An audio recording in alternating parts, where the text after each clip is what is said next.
SER Podcast. ¿Cómo empieza una guerra?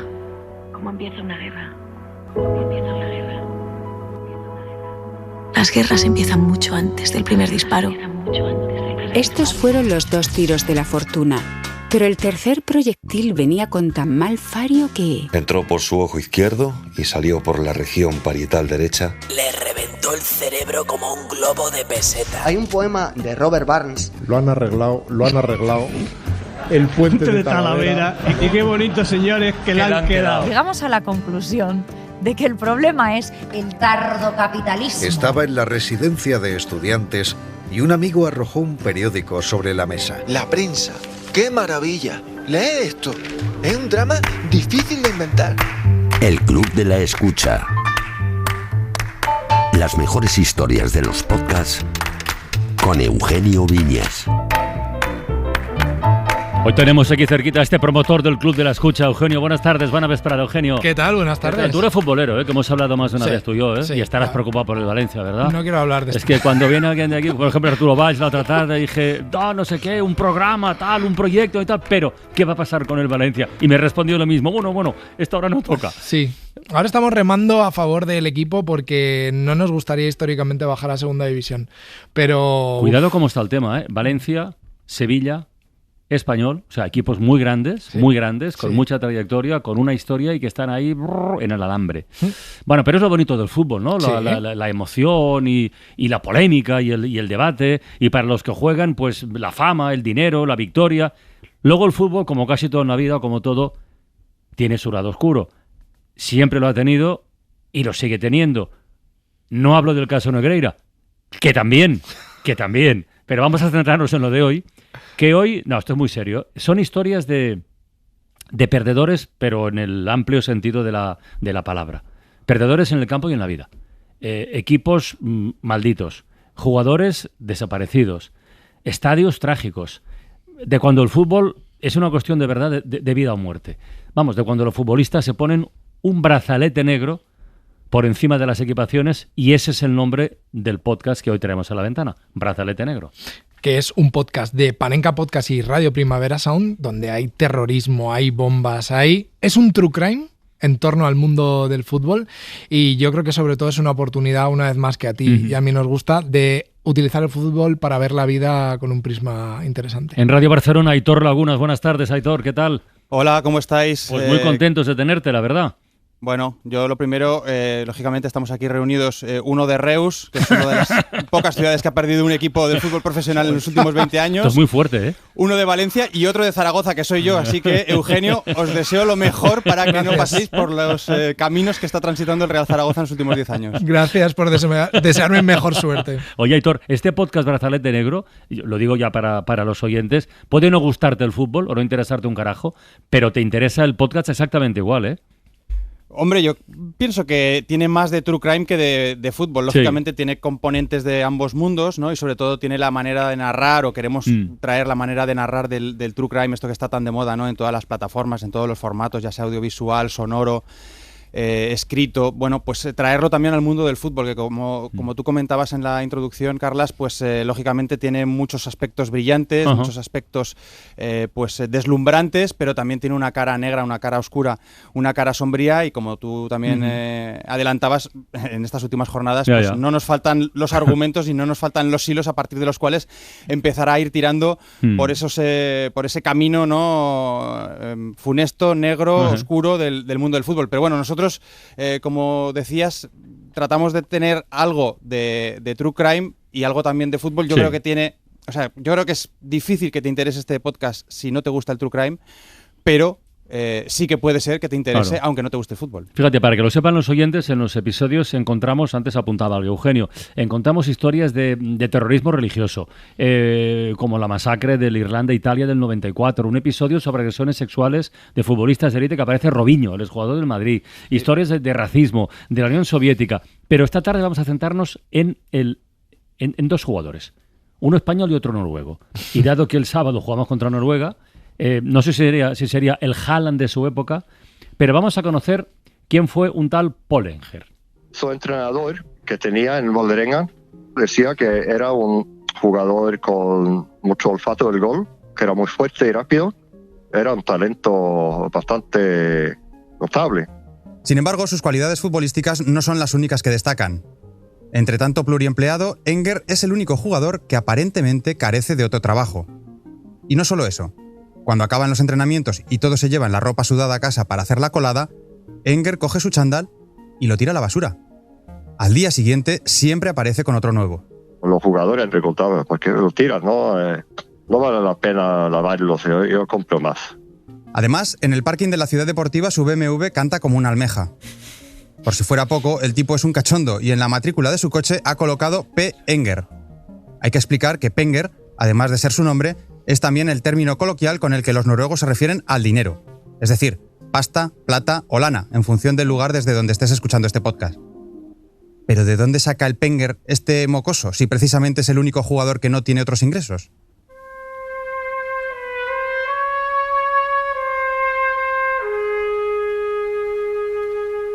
Bueno, empezamos con un detalle. Años atrás, mientras el resto de jóvenes del filial soñaban con convertirse en el Maradona que había arrasado en el Mundial del 86, Enger tenía otros ídolos.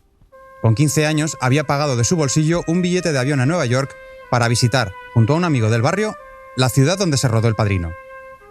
No es que el chaval fuese un cinéfilo, sino más bien un fanboy de los Corleone. Y su afición iba más allá de la típica fascinación que muchos hemos tenido en algún momento de nuestras vidas por las pelis de mafiosos. Porque Enger pasó de la admiración a la imitación. Con solo 16 años fue condenado por pertenecer a la banda de Treita.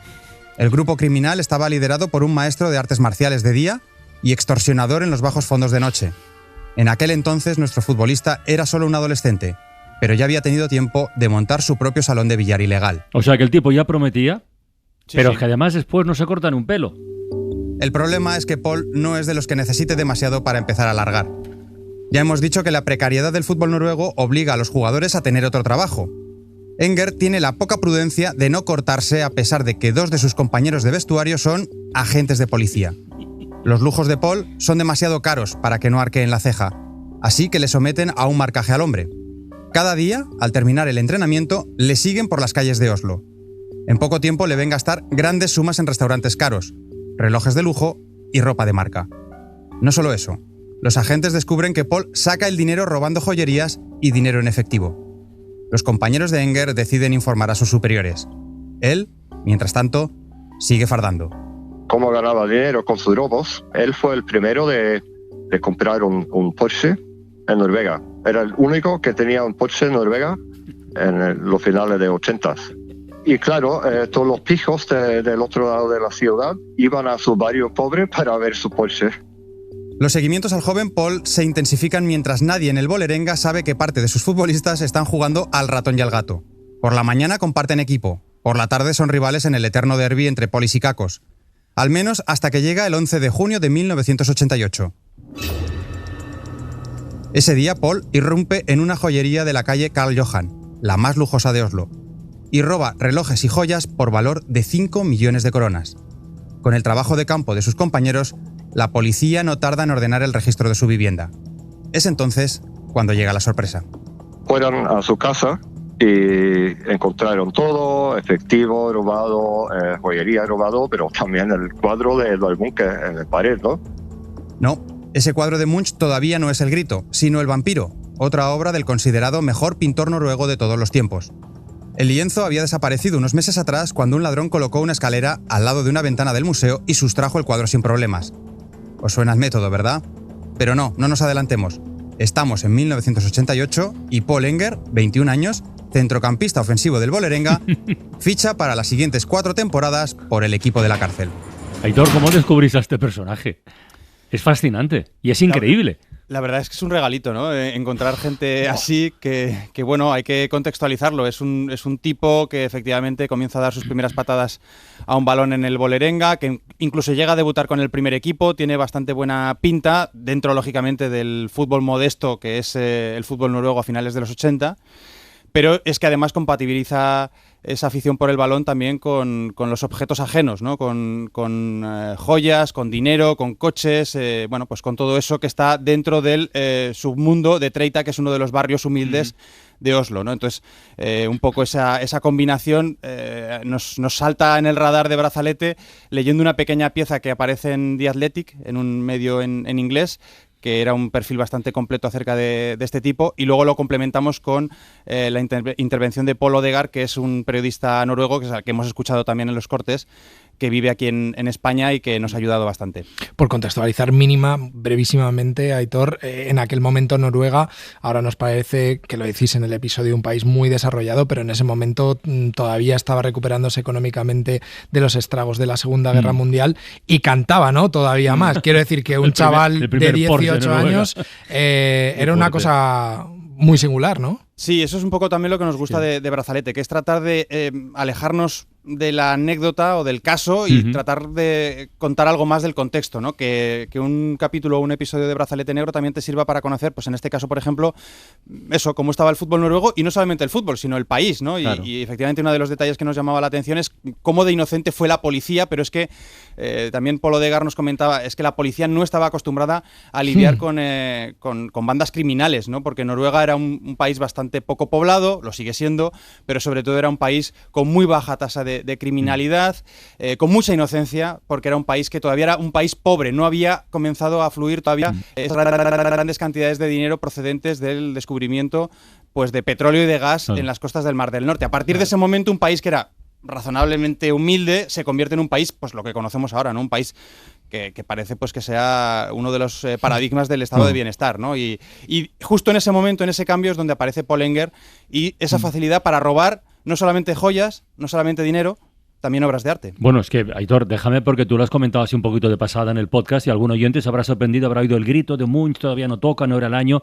Es que este fue un episodio histórico. Yo me he enterado, escuchando el podcast, de que el ladrón del grito era futbolista. On behalf of the Lillehammer Olympic Organizing Committee. Y aquí regresamos a aquel febrero de 1994, en el que todo el mundo mira a Lillehammer. Como los Juegos Olímpicos del verano del 92 sirvieron para que España mostrase su repentina modernidad, 2 años más tarde es Noruega la que exhibe al mundo su recién adquirida riqueza.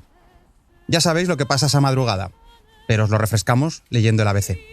El grito, la obra más célebre del pintor noruego Edvard Munch, fue sustraída a las 6:30 de la madrugada del sábado de la Galería Nacional de Oslo.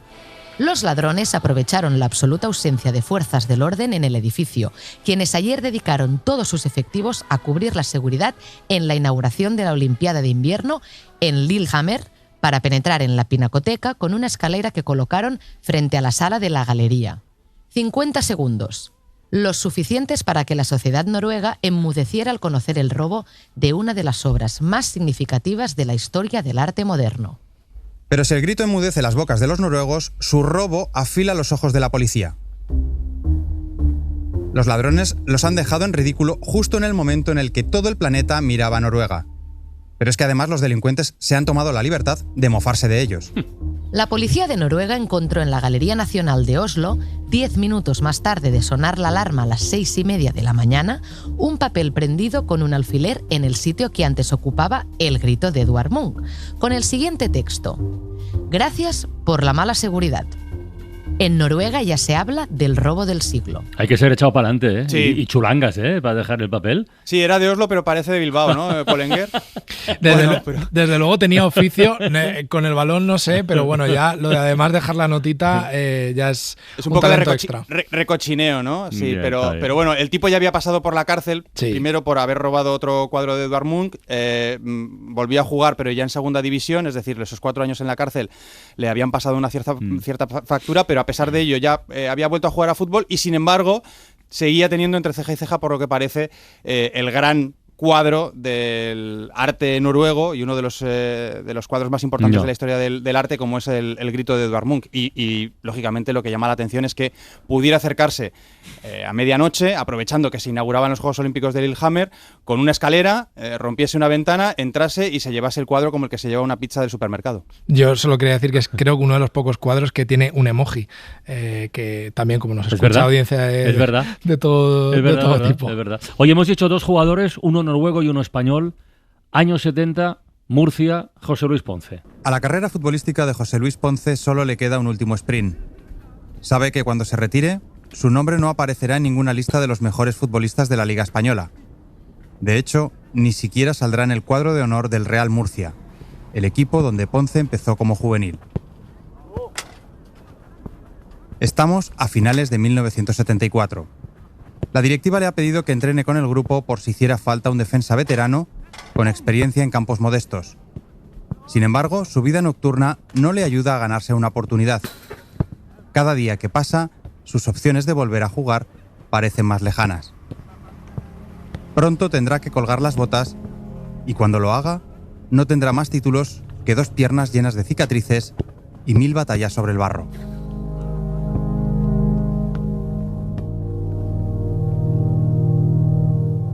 Por eso, cuando esta tarde un grupo de críos lo reconozca, deberá darse por satisfecho. ¿O es que hay mayor premio para un defensa en el ocaso deportivo que mantener el reconocimiento de unos niños? A menos, claro, que te los encuentres mientras te quitas un pasamontañas y tras prenderle fuego a un coche para borrar tus huellas. Ponce tiene a la policía pisándole los talones y no tiene tiempo que perder.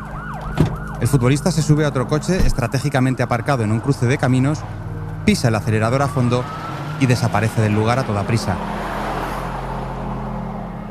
Los críos se quedan pasmados. ¿Pero de qué escapa exactamente Ponce? ¿Por qué ha quemado el coche en el que viajaba? Esta es la historia del futbolista reconvertido en atracador. El primer atraco lo hace en octubre del 74 y bueno, no hubo mayor problema en el sentido de que no hubo heridos ni nada, ¿no? Vamos a ver, no voy a hacer un atraco limpio porque los atracos nunca no son recomendables, pero sí es cierto que le sale bien, ¿no? Con el dinero ya en su bolsa, Ponce paga deudas y el resto se lo gasta a lo grande.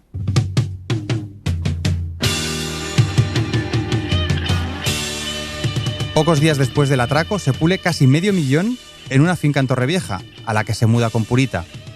Puede sonar lejano, pero en los 70 Torrevieja es the place to be. Básicamente porque el concurso que ve toda España, el 1, 2, 3, incluye como gran premio final un apartamento en aquella localidad alicantina.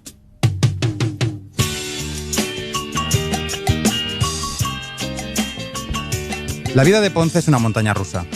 En menos de 3 meses ha ayudado al Murcia a salvarse, se ha quedado sin equipo, ha intentado fichar por el Olympique de Marsella, ha fabulado con asesinar a su entrenador y ha atracado un banco. Tras dar el palo en el Ibérico, la vida parece sonreír a Ponce y Purita. En diciembre, incluso, un diario deportivo publica que el Murcia, visto lo mal que funciona su defensa, se plantea repescar a Ponce. Pero para entonces ya le ha pillado el gusto a otro tipo de pelotazos. El clásico "un golpe más y lo dejo" de cualquier atracador. Y Aitor, a Ponce y a Purita incluso les llamaban los Bonnie and Clyde de la época, ¿no? Sí, les llegaron a llamar así. Bueno, que hay que casting de personajes, de verdad. No, lo de Ponce, sí, lo de Pollinger es una maravilla. A mí, personalmente, Ponce me ha llegado al corazón, porque es un futbolista, como hemos comentado, del infrafútbol, ¿no? Un jugador que pasó por categorías inferiores, segunda división, tercera división. Incluso estuvo probando en el fútbol estadounidense, cuando aquello era todavía bastante exótico, volvió a España y acabó regresando a su casa, al Real Murcia, con el que asciende de tercera a segunda y de segunda a primera. Bueno, dices, oye, fantástico, ¿no? ¿Qué pasa? Que en ese momento se le va la cabeza y empieza a cometer una serie de atracos por todo lo que es el Levante y la parte sur, ¿no? de España, provincias de Alicante, Murcia, Almería. Atracos que en ese momento pues estaban bastante de moda, estamos en el año 73-74, tiene bastantes toques de cine kinky capítulo, la música también. Pensaba en Perros Callejeros cuando estábamos escuchando esto, parece ¿verdad? que sea un capítulo de La Loma, ¿no? Dirigido por De la Loma.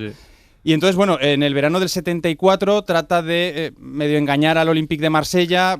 Fíjate cómo será la cosa, que va al Olympique de Marsella y en Marsella no le aceptan por los antecedentes penales que tiene, y estamos hablando de Marsella, no estamos hablando de Zúrich o de Estocolmo, ¿no? Es en Marsella donde le dicen que no, y se tiene que volver a España. Y volviéndose a España, en Andorra, se compra un par de recortadas y ya se lanza directamente a la carrera de atracador. Y te digo que me llega al corazón, sobre todo porque trabajando esta historia, descubrimos que Ponce básicamente lo que explicaría después cuando ya acaba en la cárcel, porque acaba en la cárcel, no hago ningún spoiler, acaba en la cárcel. Sí. Lo que alega es que se le ha ido la cabeza a base de tomar centraminas, que era una anfetamina que parece ser que estaba bastante en vigor y bastante en uso en el fútbol español de los 70. Oye, ¿y estos dos hombres, Ponce y Enger, siguen vivos o no? ¿Sabemos cómo están hoy? Enger sigue vivo y no te sorprenderá saber que es ha rehecho su vida como pintor.